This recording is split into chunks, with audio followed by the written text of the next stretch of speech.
Hey everyone, and welcome to another Game Explained discussion. I'm your host, Derek Bittner, and I'm joined today by Andre Seegers and John Cartwright to discuss the fact that E3 2020 has been canceled. So let's dive into what this all means for us, for the industry, for what might come in its place. So yeah, already we're getting other companies saying, yeah, E3's not happening, but we're going to have digital events to show off our stuff, likely around that time. Maybe we'll find out. But what do you guys think of the fact that E3 has been canceled? Well, it's nice to see E3 doing something right for once. It's been a little while since this has occurred. I'm actually surprised that they announced this effectively 3 months before the show. That seemed like a decent chunk of time, and it seems like they're preparing for a future in which this situation is not under control yet in that time frame. So, which also makes me wonder about the future of Gamescom, which is only shortly thereafter, and then there's PAX Prime. Yeah, so this is a kind of a big deal. I mean, on the one hand, I think on the consumer side of things, it's not a whole lot's going to change. There will be less coverage, of course, less hands-on, if any hands-on. But as you said, there will be, we will see digital events replacing the, what was going to be like the, stage shows or whatever announcements was going to come from E3. Those are still going to happen most likely. Perhaps not in the exact same time frame, but probably within it, and not around that time, around that time bubble, I would say. But yeah, the big thing is it's going to affect, developers, like when it comes to deal making or selling your game or, exposure even. I mean, there's any number of things on the business side of things that this is going to affect in a major way that we're not going to be exactly privy to, and that kind of sucks. People are going to be hurt by this that we're never going to see. So that's really the biggest downside. And also, there's even the media side of things, too, which is going to be affected. E3 is huge for outlets like IGN and GameSpot, or any video game outlet, really, and they're going to be impacted by this as well. Yeah, our biggest numbers always came from E3, so... E3 and Smash Brothers. Yeah, E3 right. And Smash Brothers. So yeah, Nintendo, start cranking out that Smash Brothers news for us. And we're seeing that with so many other events too. Like GDC was cancelled. That's a huge event for game developers. And it is going to be interesting to see the repercussions of that, not only for this year, but future years. Because E3 missing a year this year sets a standard for every year to follow. Let's say, we know Microsoft are doing their own digital event now. If this performs really well and they save a ton of money, what's the incentive to come back to E3 next year if E3 is up and running then? Do you think this is just going to change the future of how companies give out their information around E3 time? I think it absolutely can, because Sony was already not showing up even before all this happened. And Nintendo always did a digital event anyway, so now Xbox is doing it, and we'll have to wait and see if the other press conferences that we would have gotten are just going to go with a digital event, because for most of the people at home, the press conferences were E3. They got demos and our coverage from the show floor. They had the Treehouse stuff, but E3 was more the press conferences than anything else. So that's where most of the fans are going to care about, and that's where these companies are going to get most of their attention placed. This is what people want to see. So I could see that affecting future years where they're like, this is it, our bottom line didn't really change that much, and let's go forward. Or the other opposite could happen, and they could find out, oh crap, we actually did need E3. It'll be a nice litmus test to see whether or not it's necessary. E3 seems to be a popular piñata to kind of beat up on right now, but it's still a massive show, even with its faults, and it has huge brand recognition. So, I mean, it's impossible to say what's going to happen. I could see this, at the very least, creating a future in which we do see less press conferences, they do focus more on digital events like Nintendo has. But as for the actual expo hall show floor, I don't know. It really does just depend on what the fallout is from this year, largely, I think. But I think it's impossible to predict one way or the other. E3 is still one of the biggest gaming conventions, and that's still a ton of eyeballs, and that you're not going to reach at most any other convention. And especially with E3 taking the steps now toward making it more consumer focused, which seems to be a lot of companies kind of where they've been heading as well. It seemed like they were setting themselves up for a future in which they'd be more resilient to change. Of course, they haven't quite fully reached that step yet, and they were continuing to this year, it seemed.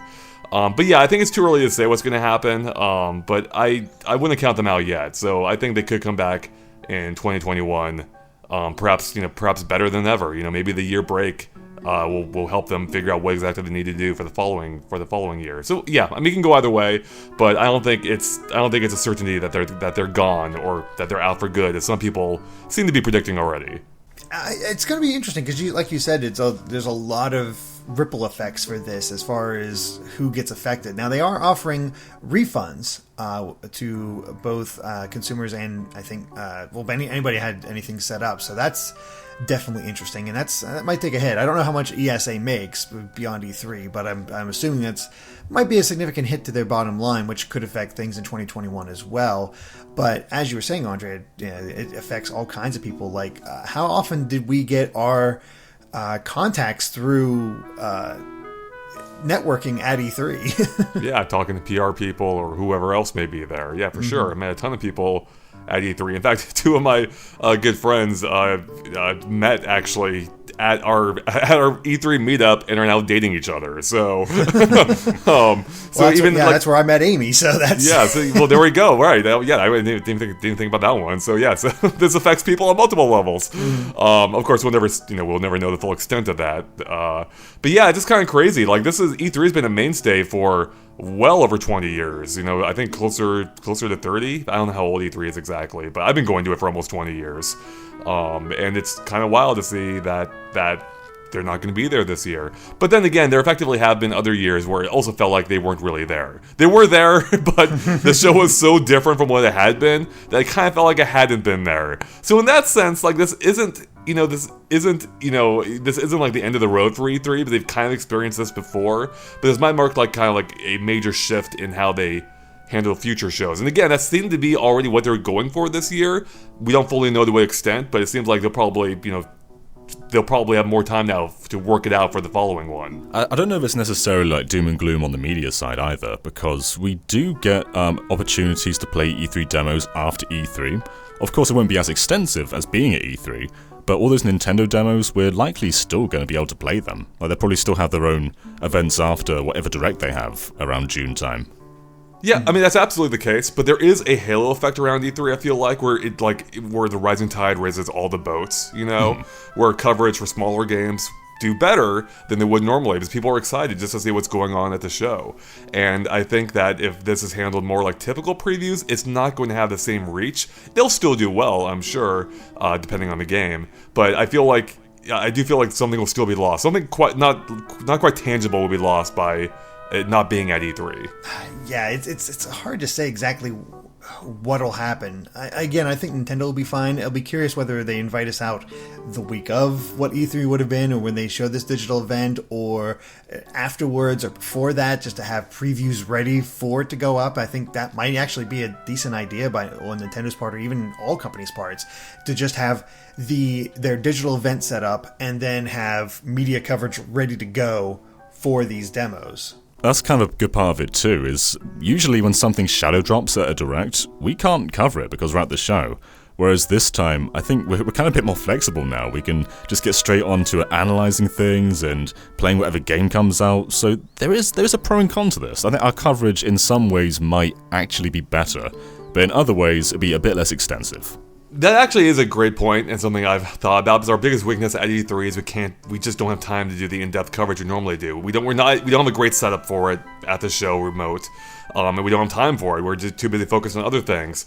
So in that sense, this actually is better, because it's more like a standard Direct, presumably, and we can immediately hop on our usual in-depth coverage for it. Like, we weren't able to do like an in-depth breakdown of the Breath of the Wild 2 trailer. We did like a casual one, but we didn't have time to go in and do it deep, especially because by the time we would have gone to it, everyone else had already been to it, right? Mm-hmm. People are still making videos about that trailer somehow. I don't know how, but so yeah, in that sense, like, I mean, I'll be honest, like, I had like almost a sigh of relief knowing I don't have to deal with E3 this year.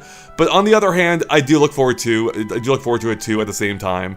I think it has been important for the industry, and I think we will lose something by, not just in the business sense, which we will, but also just like the fact that we can't meet up, we can't see our fan base there, which is always fun to meet with. I love meeting our fans, and E3 is pretty much perhaps one of the greatest places for that.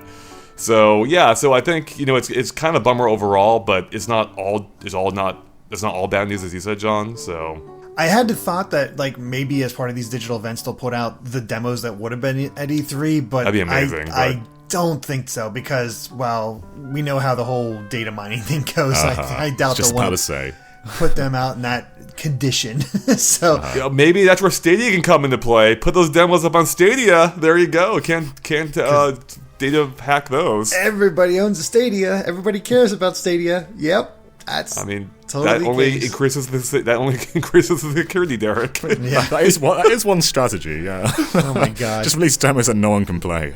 I mean, straight up, Nintendo could do this too. Nintendo or like companies that already dabbled with like streaming on the Switch. So there are ways around this. I don't think they will, especially Nintendo. But that would be a fun way to work around this, right? Like, hey, here's our E3 demo. You know, they've already been working on them. They're probably not finished, but you know they've already been in the works. So how cool would that be though if companies actually did release what was going to be the E3 demo for the public to play? Again, I don't think that's likely, but that would be kind of amazing way of working around this. So, real quick, get back to the hands-on points though, or the hands-on point. If they do continue with digital events during E3, or what would have been E3, I wonder if we actually will get hands-on events, because I just wonder, like, at this point, like, what's going to be happening, around the country and the world, and if they even want to host hands-on events. Most companies, or like most tech companies at least, already have everyone working at home, or most everyone. Nintendo, I know, this is the case for as well, with even friends I know who work there are working at home. So I wonder if that's something they'd even do. I guess it just kind of depends on what happens here, but... Yeah, it's a very good point. Yeah, I mean, Nintendo have done treehouses after regular directs before. I think there's one back... It might have been the September direct they did it for. So I wonder if maybe we'll just like watch it from a treehouse member's living room or something. Like, I would love that. Maybe Bill will just host. That would be so great. Yeah, he can give us like a tour, like take us on a tour of his house. You know. Yeah. Man, that'd be really fun. They just kind of like leaned into it. It reminds me a little bit of during the writer's strike when Conan O'Brien would just riff on random crap because he had no written material to go off of. And it was probably some of the best stuff he ever did.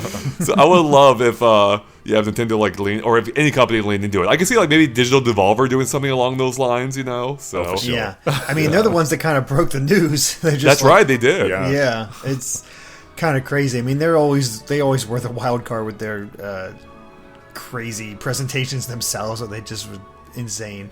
But it's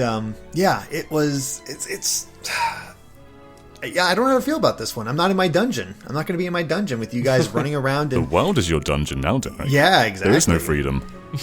That's right. No, you're under quarantine now. So crap. Yeah. I mean, we'll see what happens. I mean, it is weird, like, because for many people, like, E3 is like, they treat it like their Christmas, right? Mm-hmm. Like, you look forward to, like, this huge build-up, and it falls, almost halfway from the start of the year between Christmas. Like, it's kind of like the perfect timing for it. And yeah, we're just not having it, at least to the same extent we did before. But again, we'll see how things shake out with the digital events possibly filling in for much of that. Day one's always most exciting anyway, and it sounds like we'll probably still be getting those, maybe not in the exact same condensed time frame, but at some point, so... Mm-hmm.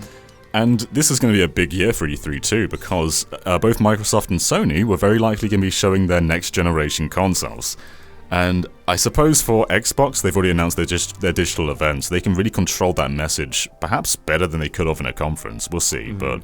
either way, this would have been a huge show floor full of next-gen games and next-gen demos. So yeah, losing all of that is a pretty huge blow for them. Mm-hmm.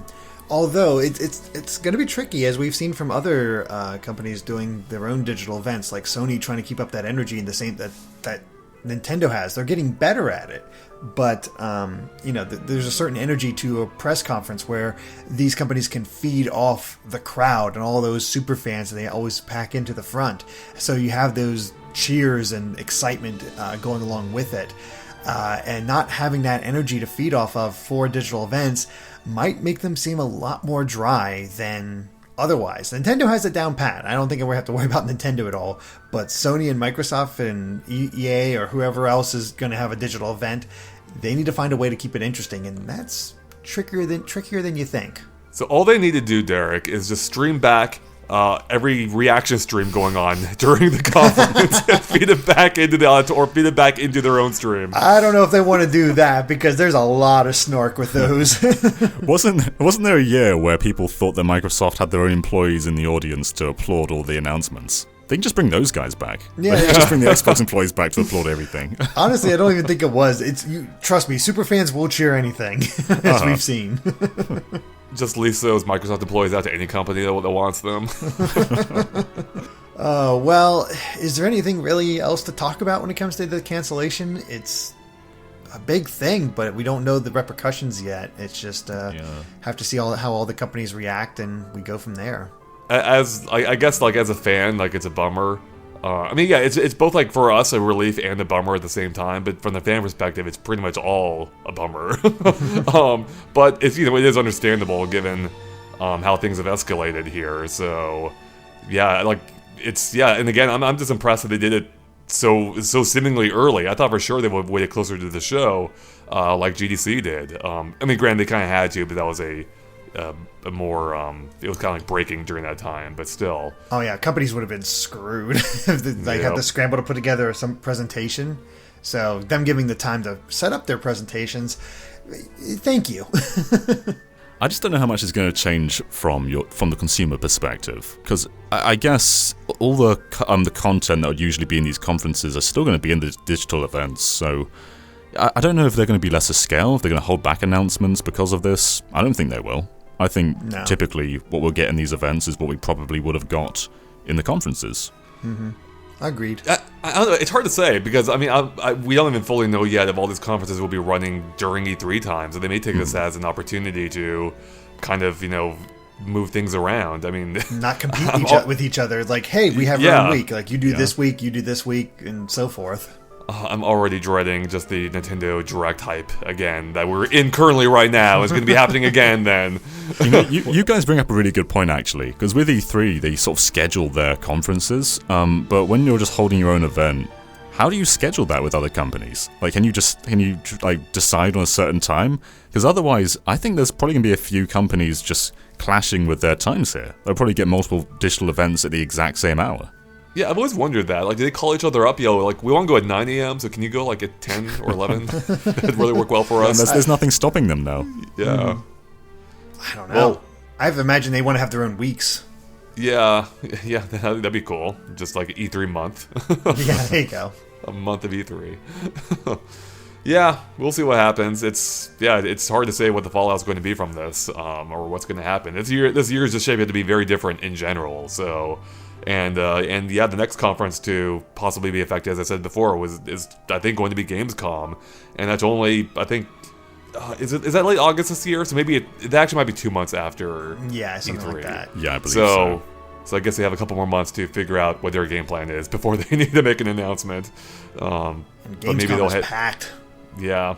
Yes, it is. And actually, I wonder if it doesn't end up getting canceled. I wonder if it might end up being a bigger show because of E3, because of the lack of E3. Possibly. Yeah, probably. Yeah, I mean, it could go both ways. It could be a nothing show, or it could be a much bigger show. Yeah. But yeah. Yeah. All right, John, it's up to you. Cover the entire thing. Oh, no. Thank God for those media days. Yeah. Well, do we have any other thoughts on E3 being canceled for 2020? It saddens me that in my first, in the thumbnail I made for the first E3 cancellation video we made last night when news first started going, that people didn't recognize the Wii Music drummer I put in there. Oh no! Oh man! I know they blocked it from their memories. It was too. It was too. I mean, that's a better alternative than these people being too young to know who he is. I guess that's true. Oh, I didn't even think about that aspect. No. All right, let's. I'm gonna end it there. Alright, I think that covers it for our E3 cancellation discussion. So thank you for watching, and if you like this video, be sure to like us on Facebook and Twitter at GameXplain. And of course, be sure to subscribe to GameXplain for more on whatever replaces E3 and other things gaming as well. Until next time, bye.